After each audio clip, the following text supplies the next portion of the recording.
চাঁদা চাক, যেখানে অন্যায় অপনয় করুক, এই ছাত্রদল, এই যুবদল তাদের প্রতিহত করবে। যদি এই ডাকালগাছি ইউনিয়নের মাটিতে যদি কেউ সন্ত্রাসী কার্যকলাপ করতে চায়, তাহলে আমি আজকে তাদের হুঁশিয়ার করে দিতে চাই, আপনারা সাবধান হয়ে যান। আমরা 71 দেখি নাই, 2024 দেখেছি কিভাবে মানুষ মেরেছে। মানুষ মারতে মারতে তারা একদম পশু পাখির মতো গুলি করে মারতে শুরু করেছে। উপর থেকে হেলিকপ্টার দিয়ে গুলি বর্ষণ করছে। বাংলাদেশের মানুষকে তারা 71 সালেও এমনভাবে অত্যাচার করা হয়নি। আর শেখ হাসিনা ঠিক তাই করেছে। সংখ্যালঘু যারা আছে এদের প্রতি আপনারা একটু বেশি নজর দিবেন, কারণ এদের পরে অত্যাচার আসতে পারে। সংখ্যালঘু নির্যাতন করলে তারা ষড়যন্ত্র করে সংখ্যালঘুদের উপরে অত্যাচার করে এই দায়ভার বিএনপির পরে চাপাতে যাবে। আপনারা সতর্ক থাকবেন। যখনই যাকেই পাবেন, সে যেই দলেরই হোক, সে আমার নিজ দলেরই হোক, যেখানকারই হোক, যে ব্যক্তি হোক, যত প্রভাবশালী হোক, আপনার সাথে সাথে তাকে প্রতিহত করবেন। আপনারা জানেন যে ছাত্র সংগঠনের সমন্বয়ক নাহিদ সহ 2 জন তারা ছাত্র আন্দোলন করেছিল। কি জন্য? চাকরির জন্য, মেধা দিয়ে চাকরির জন্য আন্দোলন করতে গিয়ে তারা আজকে বাংলাদেশের সরকারে বসেছে। তাদের আন্দোলনটা সঠিক ছিল, তাদের নীতি সঠিক ছিল, তাই আজকে তারা অন্তর্বর্তীকালীন সরকারের সদস্য হয়েছেন। এই ডাকালগাছি ইউনিয়নের ছাত্রদল যুবদল এখনো মরে নাই।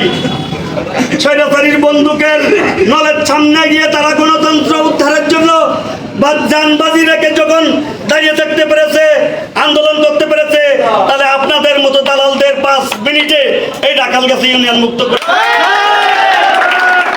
তারা আজকে ওই জায়গায় গেছেন। আপনারা আপনাদের বড় যেই আসুক, আপনারা বয়সের ছোট, তাতে কি হয়েছে? সন্ত্রাস তো সে সন্ত্রাসী, তাকে আপনারা ওইভাবেই দমন করবেন, তাকে কোনো রকম বেরোনোর সুযোগ দিবেন না।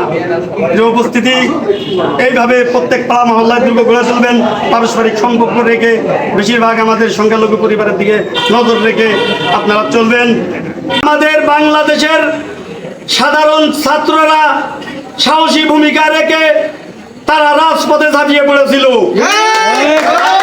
সেই সময় স্বৈরাচারের গুলিতে আমাদের ছাত্র ভাইয়েরা শহীদ হয়েছে অনেক, অগণিত। গণভবনে গণকবর দেওয়া আছে। আপনার ডিবি কার্যালয়ে আয়না ঘর তৈরি করে বিভিন্ন লোককে বিভিন্নভাবে হয়রানি করে, গুম করে, নির্যাতন করেছে।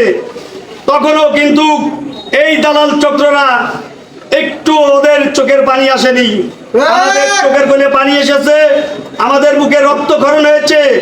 আমরা স্বৈরাচারীর অত্যাচার দেখেছি, তাই আমরা সাধারণ ছাত্রদের পাশে গিয়ে দাঁড়িয়েছি, তাদের সঙ্গে যুদ্ধ করেছি, রাজপথে রক্ত দিয়েছি, রাত দিন সংগ্রাম করেছি, করে যখন একটি বিজয় ছিনিয়ে এনেছি, ঠিক সেই মুহূর্তে এই দালাল চক্ররা আমাদের ভিতরে ঢুকে বিভিন্ন নৈরাজ্য সৃষ্টি করছে। আর এই দায়ভার বিএনপির উপরে চাপিয়ে বিএনপির দল থেকে বিলুপ্ত করার পায়তারা করছে। আজকে আমরা এখানে বসেছি, ছাত্র দল ও যুবদল সব থেকে বাংলাদেশের সাহসী সৈনিক। এই ডাকালগাছি ইউনিয়নের ছাত্র দল ও যুবদল এই সন্ত্রাসীদের মোকাবেলা করবে, এদের শক্ত হাতে প্রতিহত করবে। যেখানে ওরা আসুক,